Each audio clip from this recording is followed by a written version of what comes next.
Month leadership of the United Nations Security Council comes to an end this Sunday, with Mexico set to take over chairmanship of the powerful council in November. During its time leading the body, Kenya has campaigned for greater inclusion of African countries in the United Nations operations across Africa. Calvin Kodalo with that story.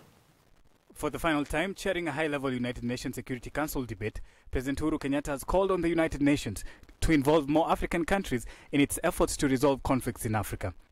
President Kenyatta's call comes after Kenya led the Security Council in visits to Mali and Niger as it sought to get a fuller picture of the situation in the area that is faced with both conflict and terrorism.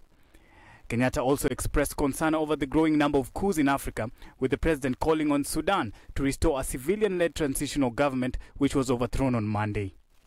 The president's call to Sudan coincides with a special message issued by the United Nations Security Council on the country yesterday. In the message issued by Ambassador Martin Kimani, who as Kenya's permanent representative to the United Nations is also serving as president of the Security Council, the council called for unconditional talks and the re-establishment of a civilian-led transitional government in Sudan. 2 weeks ago, President Kenyatta chaired a live session of the council where he called on the world to embrace diversity. According to President Kenyatta, most of the conflicts in various parts of the world stem from challenges in embracing diversity, a situation which he says is due to a global system that increases divisions among nations but also within nations. Kenya has also presided over the Security Council's decision to impose sanctions on a Libyan national accused of running a migrant detention center where human rights abuses against migrants trying to find their way to Europe are said to have occurred. Kenya has also led the council in issuing a message condemning incidents in South Sudan, Mali and Ethiopia where aid operations of United Nations officials were disrupted.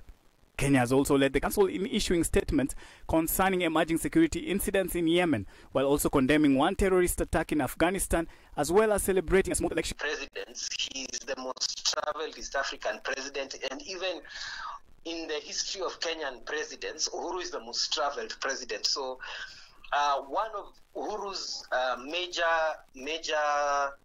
major achievements will be on the diplomatic scale.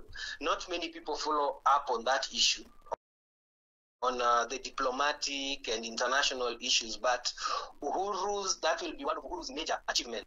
As Kenya's chairmanship ends on Sunday, the Security Council has today announced that it has adopted President Kenyatta's statement calling on the United Nations to strengthen its partnership with the African Union. After Kenya, Mexico will take over leadership of the Security Council, with Kenya remaining as one of the 3 member states from Africa appointed to the council for 2 years. Calvin Kodalo, Lookup TV, Nairobi. Thank you, Calvin Kodalo. Now, we sure all know about vending machines, but have you ever heard of the Wi-Fi